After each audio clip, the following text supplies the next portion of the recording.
Hello အားလုံးပဲမင်္ဂလာပါ Steven View ကနေပြန်လည်ကြိုဆိုလိုက်ရပါတယ်။မင်းညလုပ်ခဲ့တဲ့ press conference မှာအမော်နေကဒီ African Cup နဲ့ပတ်သက်ပြီးပြောသွားတယ် African Cup အတွက်ကို player တွေကိုနှစ်ပတ်လောက်စောပြီးတော့ပို့ရမယ်ပေါ့နော်။ဒီအတွက်တော့ညှိနှိုင်းနေဒုံမဲ့ဆိုရင်သူတို့ညင်လို့မရတာမျိုးတွေတော့ရှိမှာပေါ့။ဆိုတော့ Manchester United ကဒီ Ahmed Diallo ကိုAmbubo မဇာစီစတဲ့ဂျာဘချန်အဓိက player တွေကိုသူတို့လက်လွတ်ပေးရမယ်ဆိုတော့ဒီ player တွေတော့အသင်းရဲ့ squad ကလည်းတိတ်မရှိတဲ့အတွက်လူငယ်ကစားသမားတွေဝင်ကစားဖို့ဖြစ်လာလိမ့်မယ်ဒီအတွက်လည်းအမော်ရင်ကသူ့ရဲ့ U21 player တွေကအစင်းစင်းဖြစ်နေပြီဆိုတဲ့ပုံစံမျိုးပြောထားတယ်သူဒီအကြောင်းအရာကိုဒီလိုလွှတ်ရမယ်ဆိုတော့သူအစောကြီးတည်းက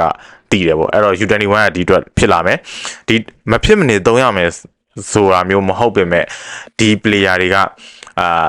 ဝင်ပြီးတော့ကစားလို့ရနိုင်တဲ့အခြေအနေရှိရဆိုတဲ့ပုံစံမျိုးသူပြောထားတာမျိုးရှိတယ်ပြီးခဲ့တဲ့ press conference မှာဆိုတော့ကျွန်တော်ဒီ U21 player တွေဘယ် player တွေကအသင်းကြီးမှာဝင်ပြီးတော့အရန်ကုန်ထိုင်နိုင်မလဲပြောရရင်ဒီ U21 player တွေကအသင်းမှာဝင်ကစားရလောက်အောင်ကောင်းတဲ့သူဆိုကျွန်တော်တယောက်မှမမြင်ဘူးအာမဒီယာလိုတက်ကောင်းတဲ့ကောင်မရှိဘူးအမ်ဘူဘိုတက်ကောင်းတဲ့ကောင်မရှိဘူးဒီကွင်းလင်မှာလည်းပဲဒီ Casemiro Bruno တက်ကောင်းတဲ့သူမရှိဘူးဒါပေမဲ့အရန်ခုံတော့ဝင်ထိုင်လို့ရမယ်လူဖြည့်အနေနဲ့ဝင်ပြီးဖြည့်လို့ရမယ် player မျိုးလေးတော့ရှိတယ်ဆိုတော့အဲ့တော့ဒီ player လေးတွေကျွန်တော်ပြောသားမယ်ကျွန်တော်ဒီလူငယ်အသင်းက player တွေရှောက်ပြီးနာမည်တွေရှောက်ရွတ်မှာမဟုတ်ဘူးဒီကျွန်တော်လက်တွေ့ဆန်တဲ့ player တွေကိုကျွန်တော်ရွေးသွားမှာလူကြိုက်များတဲ့ player တွေရွေးသွားမှာမဟုတ်ဘဲနဲ့တကယ်လက်တွေ့ကောင်းနေတဲ့ကျွန်တော်မျက်လုံးကိုယ်ကကြည့်ပြီးတော့ကောင်းတဲ့တကယ်ကစားနိုင်လောက်တဲ့ player လေးတွေလိုအပ်လာရင်အရန်နေထလာနိုင်လောက်တဲ့ player လေးတွေကျွန်တော်ရွေးသွားမှာဖြစ်တယ်ဆိုတော့အရင်ဆုံးပြောရရင်တော့အားလုံးလည်းသိကြပါလားဒီ player ကိုလောလောဆယ်အင်္ဂလန် U21 အတွက်မကြ U20 အတွက်မကြသေးခင်မှာကိုသွင်းထားတယ်အင်္ဂလန်ဒီအသင်းကြီးမှာ training ခေါ်ပြီးစင်းခိုင်းခံထားရတယ်ပေါ့နော်အဲ့လို player လေးသူတို့ share လေးစီဒီ player အစိုးရနာမည်ကြီးတာဖြစ်တဲ့အတွက်ကြောင့်15နှစ်လောက်တည်းနာမည်ကြီးတာနဲ့တွေ့အဲ့တော့ကြောင့်အကုန်လုံးတိနေပြီးသားဖြစ်တယ်သူ့အသက်ကအခု16နှစ်ဖြစ်နေပြီပြီးခဲ့တဲ့ယာတီတွေတော့ပြီးခဲ့တဲ့အချိန်တွေတော့ဒီ player လေးကမကြခဏဒဏ်ရာတွေရတယ်ဆိုတော့ကျွန်တော်တော့မှပဲဒီ clear ကတော့ဘာမှဖြစ်ထွန်းလာမှာမဟုတ်တော့ဘူးဆိုပြီးကျွန်တော်ထင်ခဲ့တာဒါပေမဲ့ဒီယာတီမှာတော့သူကြက်ခိုင်မှုပြန်ပြီးကောင်းလာတယ်ဒါတော့မှဒဏ်ရာရသေးတယ်မကြသေးခင်မှာပခုံးဒဏ်ရာရတာရှိသေးတယ်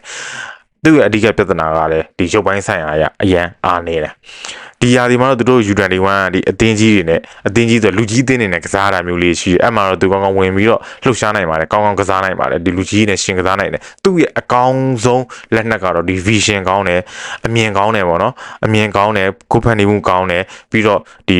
ီဖြတ်တင်မောတွေပါကောင်းတယ်စသဖြင့်အဲ့လိုလေးကောင်းတယ် skill set ကောင်းတယ်အဓိကအားနဲ့ကရုပ်ပိုင်းဆိုင်ရာအရာ Premier League နဲ့Premier League မှာကစားနိုင်လောက်တဲ့ရုပ်ပိုင်းဆိုင်ရာရှိပြီလားဆိုတော့ကျွန်တော်တန်ရရရှိတယ်ဒါပေမဲ့အရန်ခုံလောက်တော့ဝင်ပြီးထိုင်ခိုင်းမှုတော့များပါတယ်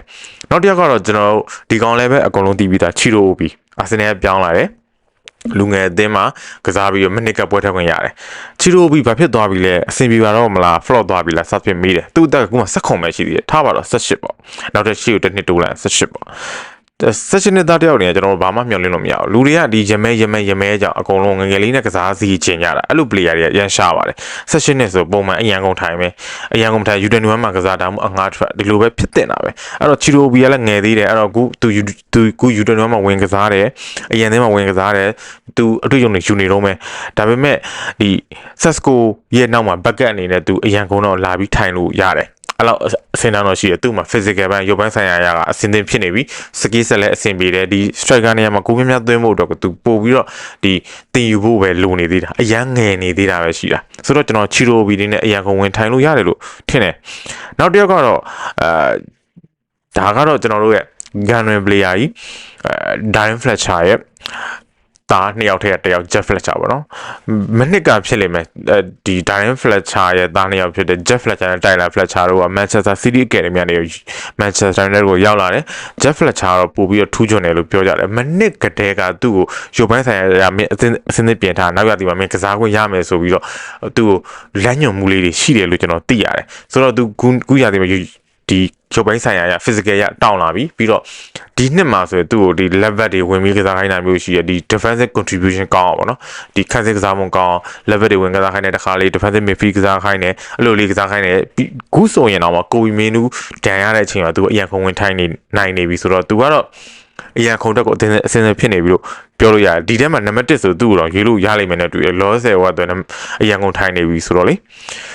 အဲ့တော့ Jeff Fletcher တော့ဝင်ပြီးတော့အရင်ကထိုင်လို့ရမယ်ပွဲထွက်ကတော့အရင်ခက်ခဲပါတယ်သူက Casemiro Bruno တဲ့ဘယ်နေရာမှမကောင်းနိုင်ဘူးပြီးတော့ Ugali နဲ့ကိုမီနူကိုကြော်ပြီးနေရာကိုလည်းတော်တော်ကြီးခက်ပါတယ်ဒါကလေးလည်းဖြစ်နေတာပါတော့လေနောက်ထပ် player လေးတယောက်ဒါကတော့ခုနောက်ပိုင်းမှာနည်းနည်းလေးနာမည်ရလာဆိုပေမဲ့သူကစားပေါ်အရင်ရိုးရှင်းတော့ကြတော့highlight တွေလည်းထွက်တာနဲတယ်သူပြီးတော့ဒီ player လေးဖြစ်တာကိုဒီ player လေးဘယ်လောက်ကောင်းလဲဆိုတာတော့လေလူတွေကချီးကျူးတာမှမရှိဘူးအ height မခံရဘူးပေါ့ဗျာသူကတော့ Jacob Divini လို့ခေါ်မယ်လဲတူတယ်သူကတော့အာယာလန်ကစားသမားဆိုကစားပုံအရင်ရိုးရှင်းတယ် defensive midfield ကစားတယ်အလုပ်အားလုံးကောင်းတယ်အင်္ဂလန် style အပြည့်ရှိတယ်ပြောရရင်တော့ခုကျွန်တော်ကုနံပါတ်ထွက်နေ Elliot Anderson လို့တိုင်မျိုးသူကစားပုံကအဲ့တော့သူကရိုးရှင်းတယ်ပြီးတော့တစ်ခါလေး wicket တွေပိုင်းနဲ့တက်ပြီးတော့ကန်တာမျိုးတွေရှိတယ်သူကအဲ့လိုမျိုး guide တွေဘယ်နှ guide တွေပါတွေကအဲ့လိုမျိုးအရန်ထူးခြားတဲ့ဟာမျိုးလုပ်မနေဘူးသူ့လို့ပဲသူရိုးရှင်းပဲလုပ်နေတယ်တကယ်ကိုလုံးဝ old school ဆန်တဲ့ player တိုက်ပေါ့နော်လောလောဆယ်တော့လည်းချီးကျူးမှုတွေရှိနေတယ်ပြီးမြတ်တခြားအသင်းတွေကလည်းပဲဒီနှစ်မှာသူ့ကိုစိတ်ဝင်စားမှုလေးတွေရှိလာတယ်လို့သိရတယ်ဒီ height ကလည်းနည်းတယ်အသက်ကတော့16နှစ်ပဲရှိသေးတယ်ထူးထူးခြားခြားဒီကလေးကဒီ Ireland U21 မှာဝင်ကစားတယ်တစ်ဖက်အသင်းကဒီ England U21 မှာဒီ Bellingham ညီပါတယ်တခြားဒီ Premier League ရဲ့ starter တွေပေါ့ Premier League မှာကစားခွင့်ရနေတဲ့ player လေးတွေပါတယ်ဟိုဘက်အသင်း England U21 မှာဒီဘက်က Ireland U21 မှာသူတယောက်ပဲဒီ rating ကောင်းနဲ့ကစားနိုင်ခဲ့တာအဲ့ဒီ highlight လေးကျွန်တော် Telegram မှာတင်ထားတယ်သူအပွဲမှာတော်တော်ကောင်းကစားနိုင်တယ်ဟိုဘက်ကဆရာကြီးတွေနဲ့သူရှင်းပြီးကစားနိုင်တယ်ဆိုတော့ဖြစ်တဲ့အတွက်ကြောင့်ဒီ clear အသင်းနဲ့တိတ်မဝေးတော့ဘူးလို့ထင်တယ်အဲ့တော့ကျွန်တော်ကတော့ဒါကတော့အရင် height ကြတဲ့ player တော့မဟုတ်ဘူးကျွန်တော်တကူတွေအမြင်ကတော့တိတ်မဝေးဘူးလို့ထင်တယ်အရင်ကဝင်ပြီးထိုင်နိုင်လောက်တယ်ဒါပေမဲ့သူလည်းပြဿနာကွင်းလက်ကစားသမားဖြစ်နေတော့သူ့ရှေ့မှာ senior ဒီ Jeff Fletcher လည်းရှိနေသေးတယ်ဆိုတော့သူကတော့ခက်ပါတယ်ဒါပေမဲ့လာလာရှိရပေါ့နော်နောက်ထပ်တစ်ယောက်ကတော့ဒီ Diego Leon ကဘာကြောင့်အလားလာရှိလဲဆိုတော့ကျွန်တော်တို့အာမက်ဒီယာလို့ထွက်သွားမှာဖြစ်တဲ့အတွက်ကြောင့်ကျွန်တော် win back ပြဿနာတက်လာပြီဝင်ဘက်မှာဆိုရင်ကျွန်တော်တို့မကြမ်းခဲ့မှာဆိုတော့ဒီဒိုဂူနဲ့ဒါလော့ပဲကြမ်းမယ်ဆိုတော့Harry MS ကလည်းပဲသူ Sheffield Wednesday မှာပြန်မခေါ်ဘူးသူဟိုမှာကောင်းလို့နေဆိုမှပြန်လည်းမခေါ်တင်ပါဘူးဆိုတော့ကျွန်တော်တို့မှာတခြားရွေးစရာမရှိဘူးအရင်တော့နာမည်ကြီးခဲ့တဲ့ကာမာဆန်နဲ့ဒီယာဒီပြောလို့ပြောနေမှတော့မသိဘူးကျွန်တော်သတိမထားမိဘူးဗျာဆိုတော့ Diego Leon ပဲရှိမယ် Diego Leon ကရုပ်ပိုင်းဆိုင်ရာအရာတော့အရင်မွေးလာတော့ဘူးလို့ထင်တယ်သူကတောင်အမေရိကသားပြီးဖြစ်တယ်မာတယ်လိုအပ်ချက်လေးတော့ရှိနေသေးတယ်ဒါပေမဲ့တော်တော်အရင်ဆန်တယ်ကစားပုံကရိုင်းဆန်တယ်လို့ raw ဖြစ်တယ်ပေါ့ဗျာဒါပေမဲ့မရှိသုံးအနေနဲ့ဝင်ပြီးထိုင်လို့ရတော့တယ်လို့ကျွန်တော်ထင်တယ်အဲ့တော့ကျွန်တော်ကတော့ဒီ9ယောက် player 9ယောက်ကျွန်တော်ရွေးထားတယ်ရှေးလီစီချီရိုဘီ Jeff Fletcher ဒီ Diego Leon နဲ့ Jacob Divini ပေါ့နော်9ယောက်ကိုကျွန်တော်ရွေးထားတယ်တခြားဖြစ်နိုင်ရရှိတာလေးရှိပါသေးတယ်ဒီစကူကိုနေပေါ့စကူကိုနေကြတော့ဗျာကျွန်တော်အထင်မှာတော့သူ ready မဖြစ်သေးလို့ထင်တယ်ဒီရာဒီမှာလည်းသူဘလောက်မှမကစားထားသေးဘူးကျွန်တော်ထင် England U21 ကအရန်မဲဝင်ပြီးကစားထားရတယ်လို့ထင်တယ်ပြီးခဲ့ Indo U21 နဲ့ကစားတဲ့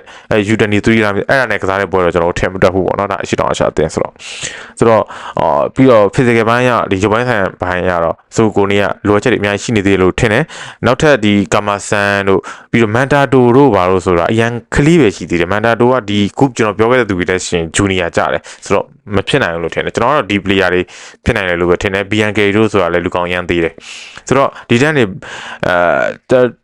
ေနောက်ထပ်တစ်ချက်ကျွန်တော်ထပ်ပြီး remind လုပ်ရမှာဒီ player တွေကအရာကုန်ပဲဝင်ထိုင်နိုင်မှာပွဲထဲမှာဝင်ပြီးကစားနိုင်မယ်ဒီကိုရီသွင်းမယ်အဲ့လိုမျိုးတွေမျှော်လင့်လို့မရအောင်အရန်ကုန်ဝင်ထိုင်နိုင်မယ်မိနစ်80လောက်မှခဏလောက်ဝင်ကစား90လောက်မှခဏဝင်စားဒီလောက်ပဲရမယ်ဒီ player တွေကကျွန်တော်တို့ပြဿနာဗျာကျွန်တော်ဒီကူတစ်ခါတည်းဆက်လို့ပြောရကျွန်တော်တို့ရဲ့ပြဿနာ U21 နဲ့ U18 နဲ့အရင် gap ကြီးခဲ့တာအဲ့တော့ U21 ရဲ့ player တွေထွက်သွားတဲ့အချိန်မှာ U18 ရဲ့ player တွေကသူတို့အစားဝင်ဖို့U18 ဆိုတဲ့ player တွေကိုယ်တိုင်16နှစ်လောက်ကနေပြီးတော့ U18 ကိုရောက်လာဆိုဖြစ်တဲ့အတွက်ကြောင့်ဒီ U21 ကိုတက်တဲ့အချိန်မှာအရင် gap ကဟာနေတော့သူတို့မှာ ရုပ်ပိုင်းဆိုင်ရာလည်းအစင်းမဖြစ်သေးဘူးအသက်ကလည်းအရင်ငယ်တကူဆို18တွေများပါတယ်ဟိုဟာဆိုချီတိုဆို16အဲ့လောက်ဆိုတော့အရင်ဝေးกว่าလောအဲ့ gap ကြီးရှိနေဖြစ်တဲ့ကြောင့်ဒီကောင်လေးတွေကအစင်းမဖြစ်သေးဘူးဖြစ်နေတာဆိုတော့နောက်တစ်နှစ်နဲ့မှဒီကောင်လေးတွေက first line ကိုချိန်ချောင်းလိုက်မှာအခုတော့အရင်ခုံလောက်ပဲစဉ်းစားလို့ရမယ်လို့ကျွန်တော်တော့ထင်တယ်အဲ့တော့ဒီ player လေးဘယ်လိုကစားလဲကြည့်ကျင်တယ်ကွာဆိုရင်တော့ကျွန်တော်ရဲ့ Telegram channel ဒီ scan နေပြီးတော့ဖတ်လိုက်ပြီးတော့အဲ့ Telegram က search box မှာရှာလိုက်ဟိုမှာ Jeff Fletcher ရှေးလေးစီအဲ့ဒီ Jacob လည်းရှိတယ် Diego Leon လည်းရှိတယ် အကုန်လုံးရှိပါတယ်အဲ့ဒီ player လေးတွေသွားပြီးရှာလို့ရတယ်အဲ့ player လေးတွေတူးချင်းကစားပုံတွေကိုကျွန်တော် highlight တွေပုံမှန်တင်ပြတယ်ကျွန်တော် Telegram channel ကိုfollow လုပ်ထားလို့လည်းရတယ် okay ဒါကတော့ကျွန်တော်ဒီ African Cup မှာအရန်ကုန်ဝင်ထိုင်နိုင်မဲ့ player 9ယောက်ကိုကျွန်တော်လူငယ်သေးရ9ယောက်ကိုကျွန်တော်ရွေးထုတ်သွားတာဖြစ်တယ်ခင်ဗျားတို့ရောခင်ဗျားတို့ကြည့်ပြလားဘယ် player လေးတွေကဒီ player တွေမပါဘဲနဲ့အခွင့်ရမယ်လို့ထင်လဲအဲ့တော့ကျွန်တော်ဗီဒီယိုတွေသဘောကျနေတဲ့တက်တဲ့ဆို like subscribe share လုပ်ပြီးတောင်းဆိုပါကျွန်တော်နောက်ဗီဒီယိုမှာပြန်တွေ့ကြမယ်